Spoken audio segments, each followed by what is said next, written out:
Ja, es ist ja wirklich so, dass uns nicht alle die gleichen Sachen inspirieren. Und ich habe darum gedacht, wir machen eine kleine Umfrage. Ich habe euch da ein paar Bilder mitgebracht von Sachen, die uns inspirieren könnten. Ihr seht hier oben links ein schönes Gemälde. Dann Essen, feines Essen. Sportliche Höchstleistungen, es sieht nach Triathlon aus für mich. Skifahren, Berge und Roboter. Ihr dürft euch eins aussuchen, wo ihr sagt, das inspiriert mich am meisten.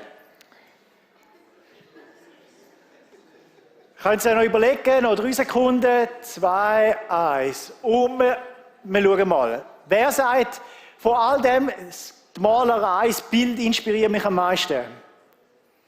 Da unsere Künstler. Wer sagt, feines Essen? Die müsst ihr euch merken, die müsst ihr nämlich zum Essen einladen. Aber ihr müsst dann auch für einen kochen, sonst ist es ein Eigengoal.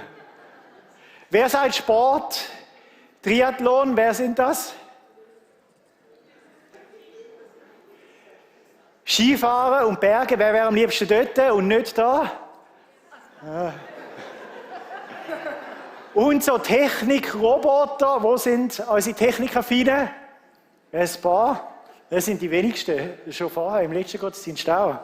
Ich sehe, es ist gar nicht so, dass alle vom Gleichen inspiriert werden, oder? Vielleicht bist du so der Künstlertyp und du denkst dir, Roboter, das ist so etwas Unkreatives. Wie kann man nur? Ich kann das nicht verstehen. Oder du bist der Essenstyp und im Buch zeigt es auch und du denkst, Sport ist smart, das ist nichts für mich. Das und Inspiration, also vor dem Sofa, ja, aber so eher nicht. Es ist schon ein bisschen unterschiedlich, oder? Ich finde das mega spannend. Und so etwas Ähnliches ist auch ein bisschen wahr, wenn es um unseren christlichen Glauben geht. Es gibt schon viele Leute, die sich fragen, wie kannst du dir das nur antun? Wieso gehst du immer in die Kirche? Warum 1000 Gebote? Und ich check es einfach nicht. Wenn ich Leuten erzähle, dass ich Pastor bin, dann komme ich einmal so eine Reaktion über. Das ist so, was ist passiert?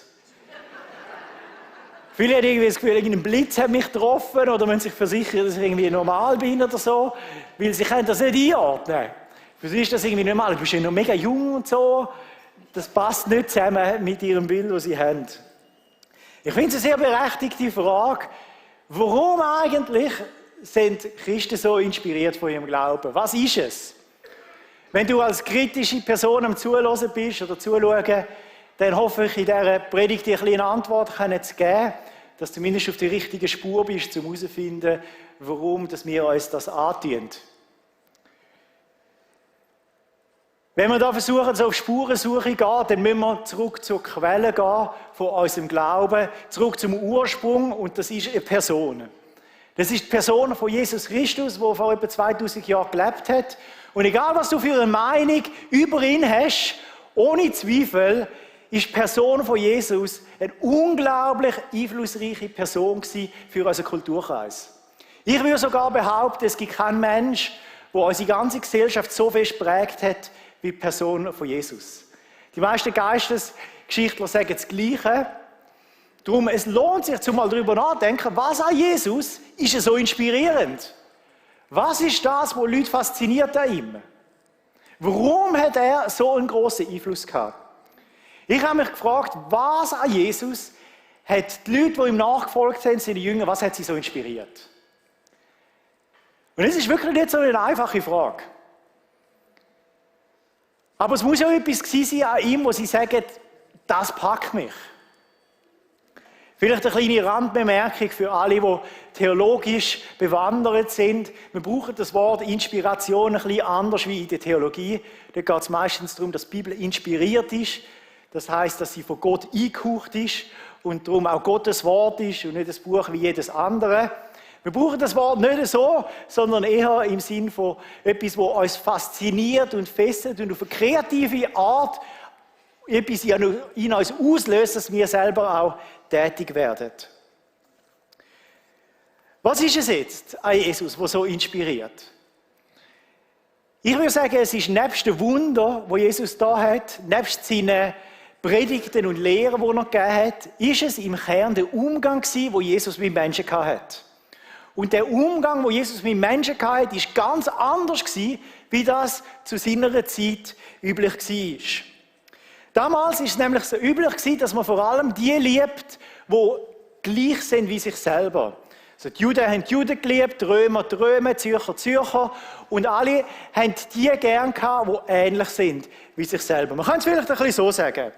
Wenn ich jetzt eine Kiste Liebe zu verteilen hätte, würde ich die suchen, die etwas mit mir ähnlich haben, und denen würde ich Liebe verteilen. Stefan, du bist auch Pastor, das ist mir sympathisch, du darfst gerne eins wählen. Haben wir jemanden, der von St. Gallen da ist? St. Gallen, das ist sehr sympathisch. So, für dich ein Schöckeli. Ja, wir gehören einfach zusammen, die Ostschweizer. Dann jemand mit Glatze. Wo haben wir jemanden mit Glatze? Ja, du kannst nicht verstecken. Sehr sympathisch. Und dann, was haben wir noch? Du hast auch gern Schoki. Ich habe nicht so gern Schoki, darum tut mir leid. Für dich habe ich nichts übrig. Nein. So, ja, sorry, mehr habe ich leider nicht gerade anzubieten im Moment. Man muss sagen, heutzutage ist zum grossen Teil auch durch den Einfluss von Jesus ein bisschen anders geworden. Dass wir auch Menschen gerne haben, die von einer anderen Familie kommen, einen anderen Hintergrund haben wie wir. Aber so ganz anders ist es dann eben doch nicht. Also wenn du von Wohnort St. Gallen auf Zürich wechselst, glaub mir, du spürst das. Und Zürcher haben lieber Zürcher wie St. Gallen. Es ist aber auch umgekehrt was. Ihr könnt als Zürcher einfach irgendwo in die Schweiz hinziehen und ihr werdet das Gleiche erfahren. Was in unserer heutigen Zeit dazu kommt, ist, dass nicht nur Gleichheit so wie eine Bedingung für die Liebe ist, sondern unsere eigene Gefühlswelt unglaublich einen grossen Einfluss hat auf das, wer wir gerne haben und wer nicht. Die Person, wo du irgendeine Connection spürst, die sind dir sympathisch. Die hast du gern. Die Leute, wo es so innerlich einfach Wüste ist, wenn du mit ihnen zusammen bist, es langweilig ist, du es langweilig findest, die sind dir ein Stück weit egal. Und wenn du einen schlechten Tag hast, dann hast du plötzlich niemand gerne. Dann findest du, lass mich alle in Ruhe, ich bin in meiner Höhle. Und es ist deine Gefühle, die etwas auslösen und einen Einfluss haben auf dein Verhalten und wie viel Liebe dass du Menschen zeigst oder auch nicht. Was gleich ist wie damals, ist, dass die wenigsten Menschen Liebe bei Gott suchen. Heute sind die Orte, wo du Liebe suchst, vielleicht in einem Partner. Du wirst es suchen in einem speziellen Erlebnis, wo du dir ganz große Hoffnungen drin steckst. Vielleicht suchst du Liebe in dem einen Auto, das seit Jahren am Aufsparen bist. Aber die wenigsten Menschen würden Liebe bei Gott heute suchen, wenn wir auf der Straße eine Umfrage machen. Jetzt egal, ob es um den Ort geht, wo man Liebe sucht, egal, ob es um die Gleichheit als Voraussetzung geht oder Gefühlslage, in diesem Punkt ist Jesus komplett anders gewesen. Seine Liebe ist ganz anders gewesen, sein Umgang mit Menschen, wie das, was man damals kennt hat. Und es gibt ein Ereignis aus dem Leben von Jesus, wo das besonders illustriert und uns das auch so verdeutlichen tut. Die Bibel erklärt das folgendermaßen: Die Liebe zeigt sich darin, dass Jesus Christus zur rechten Zeit für uns Menschen, für uns gottlose Menschen gestorben ist. Wo wir hilflos der Sünde ausgeliefert sind, hat er sein Leben für uns gegeben. Kaum jemand würde für einen anderen Menschen sterben, selbst wenn der ohne Schuld wäre. Es mag ja vorkommen, dass einer sein Leben für einen ganz besonders guten Menschen opfert. Gott aber beweist seine grosse Liebe gerade dadurch, dass Christus für uns gestorben ist, wo wir noch Sünder sind. Es ist ohne Zweifel die grösste Liebestat, die Gott für uns hätte machen können. Nämlich, dass Jesus für uns Menschen stirbt, obwohl er ganz anders ist wie wir. Obwohl wir es nicht verdient haben und obwohl die Gefühlslage von Jesus sicher auch nicht war, das ist etwas, was ich unbedingt will. Jesus hat uns geliebt, dort, wo wir noch nichts von ihm wissen wollten. Wo wir gottlos waren, wo wir voller Schuld waren, ist Jesus für uns gestorben. Das ist auch heute wahr, um von Gott geliebt zu werden und die Liebe von Jesus zu erfahren, musst du nicht besonders heilig werden zuerst. Du musst es auch nicht dir zuerst verdienen. Du musst auch nicht gleich sein wie er. Du wirst geliebt von Jesus, auch dann, wenn du dich selber völlig als gottloser Mensch wirst bezeichnen. Auch wenn du weißt, bei mir stimmt so vieles nicht. Ich weiß, ich habe eine grosse Schuld vor Gott. Das ist nicht etwas, was bei Jesus auslösen will, dass er dich nicht gern hat. Er liebt dich von ganzem Herzen. Die Bibel sagt, es gibt nichts im Himmel oder auf der Erde, wo uns trennen von dieser Liebe von Jesus. Du kannst nichts machen in deinem Leben, dass Gott sagt, dich habe ich nicht mehr gern. Das heisst nicht, dass er alles toll findet, was du machst, aber es ist für ihn nicht ein Grund, dich nicht mehr zu lieben. Und diese Art von Liebe ist unglaublich faszinierend und inspirierend. Es ist etwas, wo man so noch nicht gekannt hat.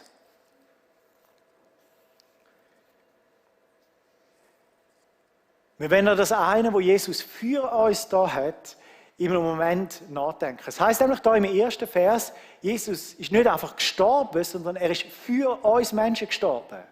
Er ist an unserer Stelle gestorben. Er hat unsere Schuld auf sich genommen und hat unser Problem, das wir mit Gott haben, hat er gelöst. Er hat unsere Vergehen auf sich genommen, obwohl wir das nicht verdient hätten, und hat vor Gott den Preis gezahlt, den wir eigentlich zahlen sollten. Darum er hat es für uns da. Obwohl wir ihn gar nicht danach gefragt haben, obwohl wir nichts dafür gemacht haben, er hat es für uns da. Und es gibt ein Ereignis, das wir in der Kirche immer wieder machen, um an das nachzudenken, und das ist, dass wir miteinander das Abendmahl feiern. Wir haben beim Eingang so ein Döschen bekommen, das ihr gerne führen könnt. Gott möchte, dass die Liebe, die er am Kreuz uns gezeigt hat, für dich nicht etwas Abstraktes oder Theoretisches ist, sondern etwas, was du selber erfahren kannst. Etwas, wo für dich, wo du die Liebe auch spürst und merkst, wow, das wird auch für mich wahr. Und das Abendmahl ist eine Einladung zu dem. Wir werden nachher 2 Elemente zu uns nehmen, das Brot oder was auch immer das da drin ist, und Traubensaft. Und wir denken mit dem an das, dass Jesus, mit dem Brot denken wir daran, dass er seinen Körper am Kreuz für uns hingegeben hat. Und mit dem Traubensaft denken wir an das Blut, das Jesus für uns vergossen hat.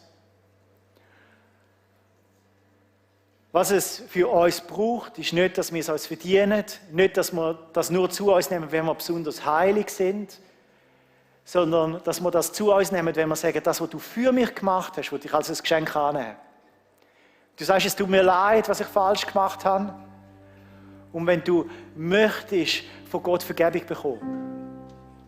Wenn du sagst, Jesus, was du gemacht hast, will ich auch, dass es du für mich gemacht hast. Ich möchte versöhnt werden mit Gott. Wenn du das möchtest, dann darfst du gerne auch am Abend mal teilnehmen. Darf die oberste Folie aufmachen und das Brot mal führen. Es hat so 2 Folien. Bevor wir es zu uns nehmen, würde ich gerne mit euch zusammen beten. Jesus, wir staunen von ganzem Herzen, dass du dich selber am Kreuz hingegeben hast und unsere Schuld auf dich genommen hast. Dass du unser Problem zu deinem Problem gemacht hast. Dass du unsere kaputte, gottlose Beziehung zu dem gemacht hast, zum Antrieb, zum uns mit Gott versöhnen. Wir danken dir, Jesus, dass du deine große Liebe gezeigt hast, indem du für uns gestorben bist. Danke, hast du deinen Körper hingegeben, hast du dein Blut vergießen lassen, bist du gestorben an dem Kreuz, völlig unverdient, dass wir Vergebung empfangen, ein neues Leben, Versöhnung mit Gott.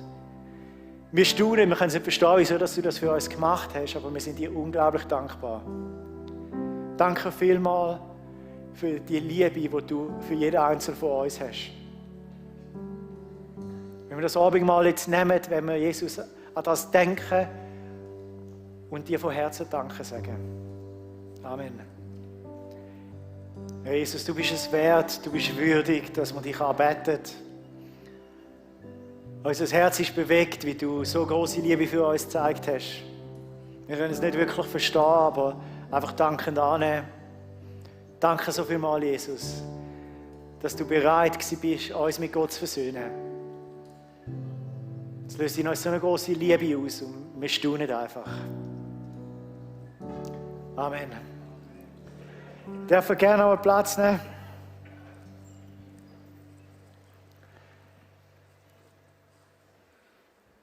Jeder, der selber die Liebe von Jesus erfahren hat, der erlebt hat, wie ihm seine Schuld vergeben worden ist, wie er eine Beziehung mit Gott wieder haben kann, wie er Frieden mit Gott hat, keine Angst mehr muss haben, das löst etwas in uns aus. Es macht etwas mit uns. Und genau das ist das, was Jesus auch möchte, dass die Liebe, die er zu uns hat, nicht ohne Spuren bleibt. Ich habe euch ein Bild mitgebracht von uns zu Hause. Meine Frau Rebecca und ich haben einen Bibelvers, der bei uns an einer Wand hängt, wo Jesus gesagt hat, liebet einander, so wie ich euch geliebt habe. Steht im Johannes 13, Vers 34. Jesus hat das seinen Jüngern gesagt. Er hat gesagt, so wie ich euch geliebt habe, möchte ich, dass ihr euch wieder lieben tut.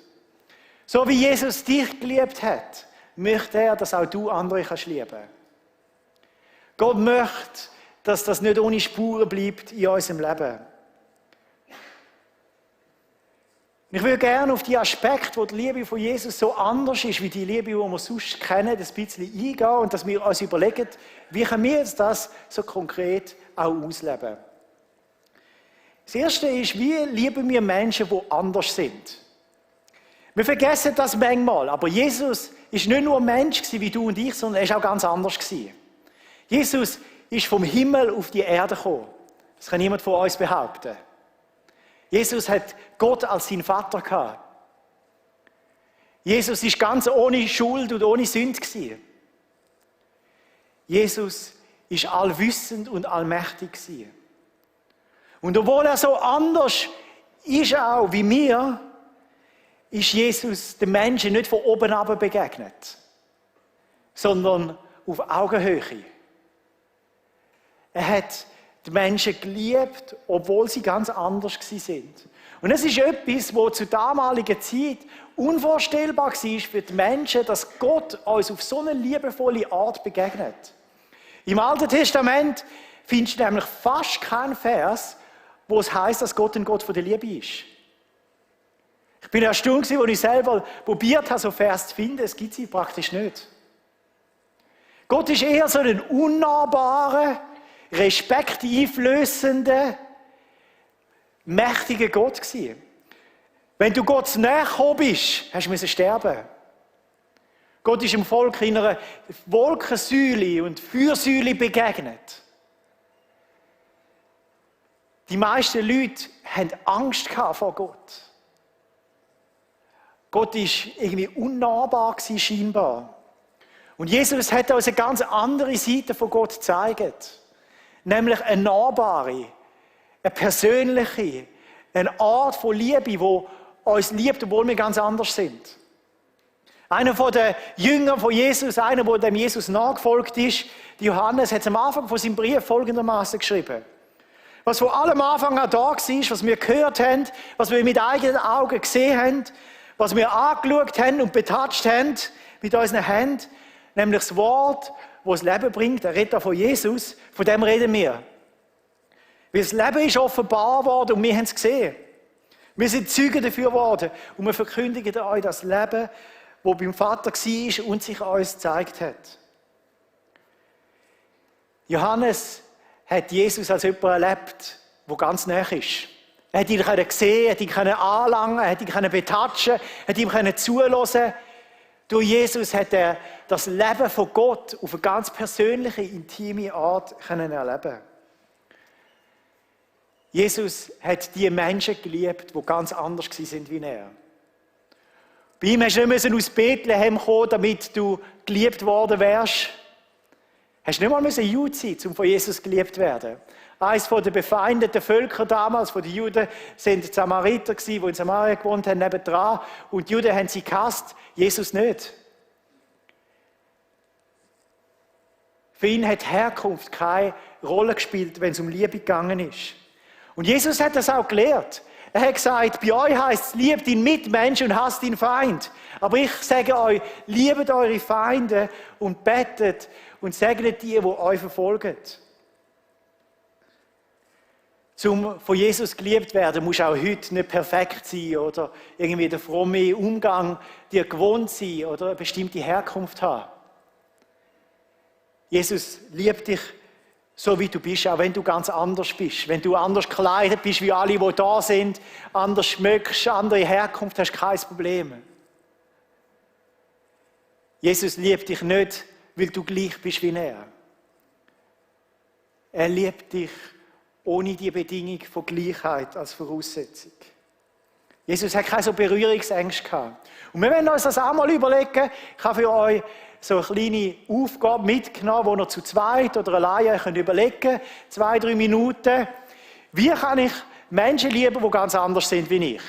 Ich habe euch 4 Kategorien aufgeschrieben, die wahrscheinlich anders sind wie du. Obdachlose, Menschen, die eine andere politische Meinung haben wie du, Leute, die schwer krank sind, oder Menschen, die viel älter oder viel jünger sind wie du. Eure Aufgabe, zu zweit oder allein, überlegt euch 2-3 Minuten, wie kann ich die Menschen ganz konkret lieben? Könnt ihr überlegen, wie würde Jesus die Menschen lieben? So möglichst konkret und praktisch und umsetzbar. Ich gebe euch 2-3 Minuten für die Frage.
Ich höre da von weitem schon ganz viele so konkrete Ideen.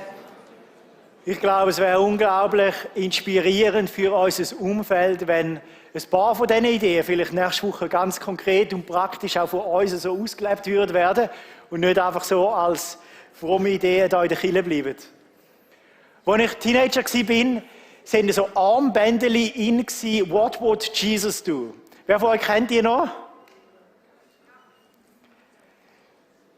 Ich glaube, diese Frage ist schon etwas mega Hilfreiches, um sich zu überlegen, wie würde Jesus diese Person lieben? Wie würde das Jesus machen?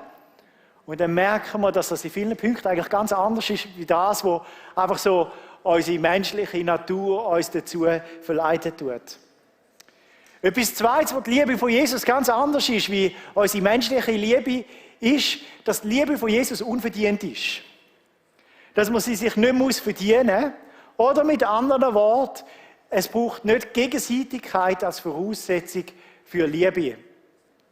Wir geben das ja nicht gern zu, aber oft ist Liebe ja schon sehr berechnend. Ich überlege mir daheim, ja, also wenn ich jetzt Geschirrspülmaschine ausräume, macht es meine Frau dann vielleicht das nächste Mal.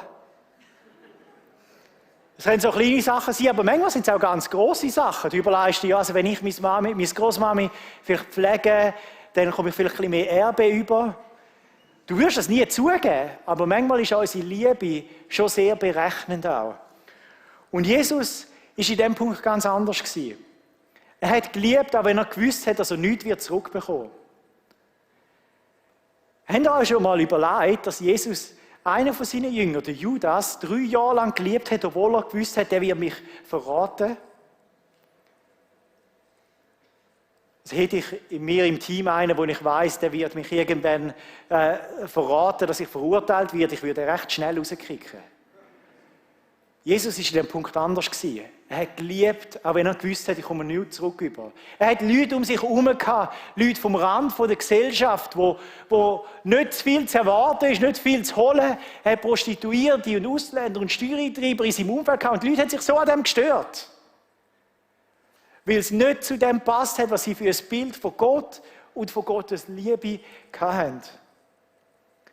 Der ultimative Begriff für die selbstlose Liebe, die Jesus gezeigt hat, ist das Wort dienen. Dienen, da geht es nicht um uns selber, es ist etwas völlig Unegoistisches.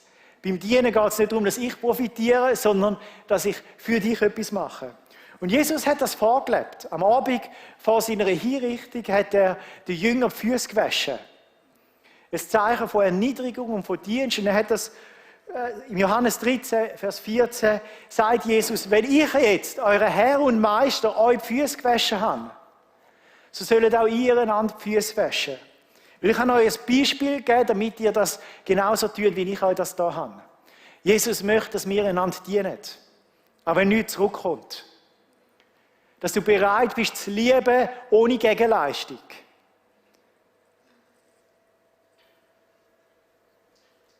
Einer der Professoren, wo ich Theologie studiert habe, hat mich besonders beeindruckt.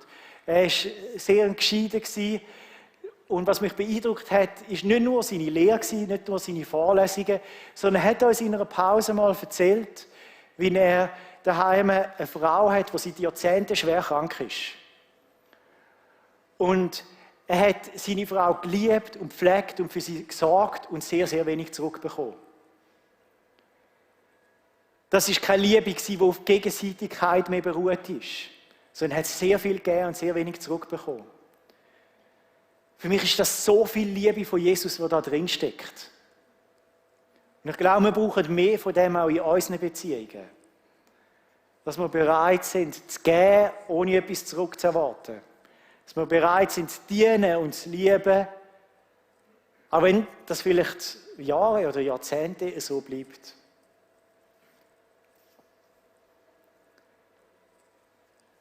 Ich muss mit euch noch über etwas Drittes reden, das so ein bisschen ein Irrtum von unserer heutigen Zeit ist. Nämlich, wir haben nebst der Gegenseitigkeit und Gleichheit, ich würde sagen, so wie eine unausgesprochene Erwartung, wenn es um Liebe geht. Nämlich, dass wir es fühlen. Wir haben die Erwartung, dass unsere Gefühlslage muss positiv sein, damit ich das auch nach außen tragen kann. Es geistert so eine Lüge umeinander in den jüngeren Generationen, nämlich, dass man nur authentisch ist, wenn man etwas auslebt, wo man innerlich auch fühlt. Ich höre auch viele so Sätze. Ich fühle mich noch nicht bereit, um ihm zu vergeben. Ich frage jemanden an, um irgendwo mithelfen. Nein, ich fühle das nicht so. Oder ich fühle mich noch nicht bereit, um mich taufen zu lassen. Es gibt mega viele so Hollywood-Filme, wo ein Pärchen, ein Ehepaar eigentlich zusammengehört. Der eine hat aber kein Gefühl mehr für den anderen und verliebt sich in eine andere Person. Und die neuen Gefühle sind eine Legitimation, dass die Person das ausleben darf. Darf ich da so ein bisschen direkt und provokativ sein? Du musst es nicht fühlen, um zu lieben. Du musst es nicht fühlen, um authentisch zu lieben. Manchmal geht Liebe auch von außen nach innen. Ich meine jetzt mal ganz ehrlich, wenn ich nur Geschirrspülmaschine ausräumen, wenn ich es fühle, wäre das mehr oder weniger Liebe? Wenn ich nur dann die Bibel lese, wenn ich mich danach fühle, das würde meine Beziehung und Liebe zu Gott nicht stärken, sondern schwächen.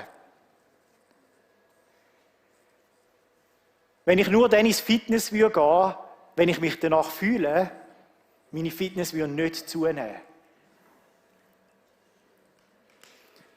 Liebe heisst, das Richtige und das Gute dann zu tun, auch wenn du selber nicht fühlst. Die Bibel sagt es ein bisschen mit anderen Worten, aber es läuft aufs Gleiche raus. Im Johannes 15, Vers 9 sagt Jesus, so wie mich mein Vater liebt, so liebe ich auch euch. Jetzt bleibt in dieser Liebe. Und wie geht das? Wenn ihr meine Gebote haltet, so wie ich Gebot von meinem Vater gehalten habe und bleibe in seiner Liebe, werdet auch ihr das tun. Das habe ich euch gesagt, damit meine Freude in euch ist und die Freude vollkommen wird. Das ist wie das Gebot, dass ihr einander untereinander liebt, so wie ich euch geliebt habe. Wir bleiben in dieser Art von Liebe von Jesus, wenn wir das Gute tun, das Richtige, also das Gebot von Gott halten, auch dann, wenn wir es fühlen oder auch nicht. Warum will das Jesus? Das heisst im Vers 11, ich habe das gesagt, damit meine Freude in euch ist und dass die Freude vollkommen wird. Mit anderen Worten, wenn wir lieben, auch dann, wenn wir es nicht fühlen, entdecken wir eine ganz neue Dimension von Freude, die wir sonst nicht würden erleben. Es gibt ganz viele Situationen, wo du genau das kannst üben, wo du kannst lieben, auch wenn du nicht fühlst. Sagen wir, du streitest mit jemandem. Du hast ja meistens nicht sehr positive Gefühle der anderen Person gegenüber. Du kannst aber trotzdem im Moment die Person lieben, auch wenn du nicht fühlst. Du kannst fair bleiben, du kannst sachlich bleiben, du kannst versuchen, einen gemeinsamen Nenner zu finden, du kannst positiv über die Personen reden, die mit dir streiten, du kannst für sie beten, du kannst sie segnen. Es gibt so viele Sachen, die wir genau in diesem Moment tun können. Du kannst auch lieben, ohne zu fühlen, wenn du verzichten musst. Ich meine, die wenigsten von uns dann gern verzichten. Die wenigsten sind so masochistisch veranlagt und dann sich gern selber bestrafen. Aber immer dann, wenn du für Gott auf etwas verzichtest, fühlst du es meistens nicht, aber es ist das Richtige und du kannst die Liebe zu Gott so leben. Klar würde ich an vielen Sündigen lieber in die Berge gehen auf eine Skitour. Wirklich, das wäre meine Gefühlslage. Aber es würde meine Liebe zu Gott nicht vertiefen.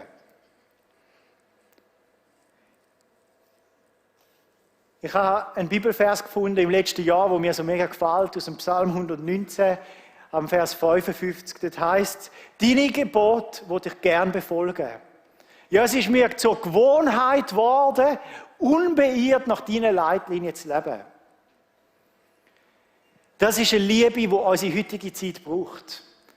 Dass wir sagen, Jesus, ich will unbeirrt nach dem leben, was richtig ist, was gut ist, deine Gebote befolgen, auch wenn ich es nicht fühle.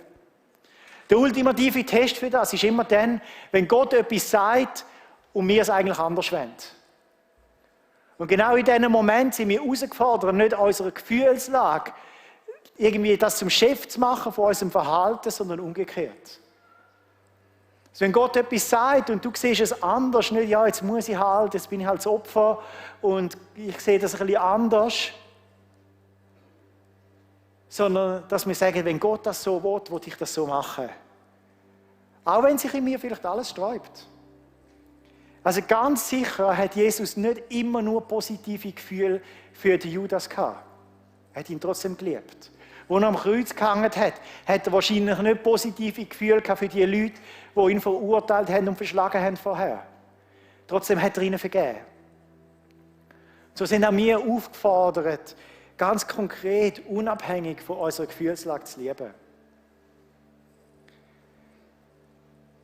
Ich bin überzeugt, wenn wir so lieben wie Jesus, so anders, wenn wir unverdient lieben, wenn wir die lieben, die anders sind, wenn wir unabhängig von unserer Gefühlslage lieben, dann wird das etwas sein, das inspiriert. Wird das etwas sein, das in unserem Umfeld Fragen aufwirft? Wo uns eine Plattform bietet, um von dem Jesus zu reden, der uns selber inspiriert hat? Ich bin mir sicher, am einen oder anderen Ort in dieser Predigt ist dir vielleicht eine konkrete Situation oder ein Name oder jemand in deinem Umfeld aufgefallen, wo du gedacht hast, oh, da bin ich schon noch ein bisschen weit entfernt von dem. Oder wo du sagst, das mache ich voll gut und Gott will dich ermutigen, dort dran zu bleiben.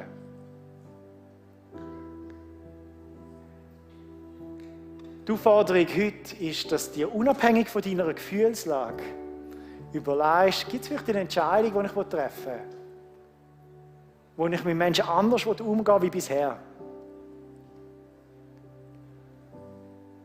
Gibt es etwas, wo ich daran festhalte und sage, das will ich weiterhin so machen? Auch wenn das vielleicht in meinem Umfeld anders gehandhabt wird heute. Ich fordere dich auf, in einem Gebet das Gott auch zu sagen, ihm deine Entscheidung mitzuteilen. Es ist ein Wort heute, das uns nicht einfach nur gut tun soll, sondern soll uns auffordern, in den nächsten Wochen in unserem Umfeld das auch konkret zu leben. Lassen wir uns miteinander aufstehen. Wir werden jetzt eine Zeit haben, wo du ganz persönlich Gottes eine Antwort kannst geben im Gebet auf sein Wort. Wenn du möchtest, darfst du auch gerne mit jemandem von unseren Kleingruppenleitern beten. Sie werden beim Kreuz sein und vorne im kleinen Saal. Sie nehmen sich gerne Zeit, um mit dir zu beten. Vielleicht hast du einfach eine Not in deinem Leben und du sagst, ich brauche Gott so fest, ich würde gerne das mit jemandem teilen. Komm zu uns, wir nehmen uns gerne Zeit für dich, wir beten gerne mit dir. Vielleicht willst du auch mit jemandem reden und sagen, in diesem Punkt, ich würde so gerne mit jemandem zusammen beten und nicht nur alleine. Auch dann darfst du gerne zu jemandem von uns kommen. Oder du bist auch da und du hast gehört von dieser Liebe von Gott und du hast vielleicht verstanden, dass es sie gibt, aber du möchtest sie ganz persönlich erfahren. Du bist vorher beim Abend mal unsicher gewesen, ob jetzt das sollst nehmen oder was sollst du machen. Wir würden so gerne mit dir beten und dir zeigen, wie die Liebe von Gott auch für dich etwas kann werden, wo du ganz persönlich kannst erfahren. Egal, ob es an deinem Platz ist oder in einem Gebet oder durchs Lied, lasst uns jetzt eine Zeit nehmen, wo wir Gott auch so persönlich eine Antwort geben auf sein Wort. Ich würde gerne so mit euch beten zum Schluss. Jesus, wir danken dir für dein Wort auch heute an uns, dass du zu uns reden tust, uns auffordern tust. Wir wollen nicht einfach nur uns inspirieren lassen von dir, sondern möchten das auch in unserem Umfeld genauso liebevoll auch zeigen. Und so, Heiliger Geist, bitte ich dich, dass du gerade jetzt zu uns reden tust, zu jedem persönlich. Und uns zeigst, in welchem Punkt, dass vielleicht eine Korrektur notwendig ist, an welchem Punkt wir so weitermachen sollen, an welchem Punkt wir bewusst anders leben sollten, wie das heute üblich ist. Wir beten, dass du zu uns reden tust und uns den Mut schenkst, in einem Gebet dir alles zu sagen und eine Entscheidung zu treffen. Danke, dass du jetzt einfach übernimmst und uns in Gedanken an die Punkte hinführst, wo du uns konkret zu etwas auffordern willst, auch in den nächsten Tagen.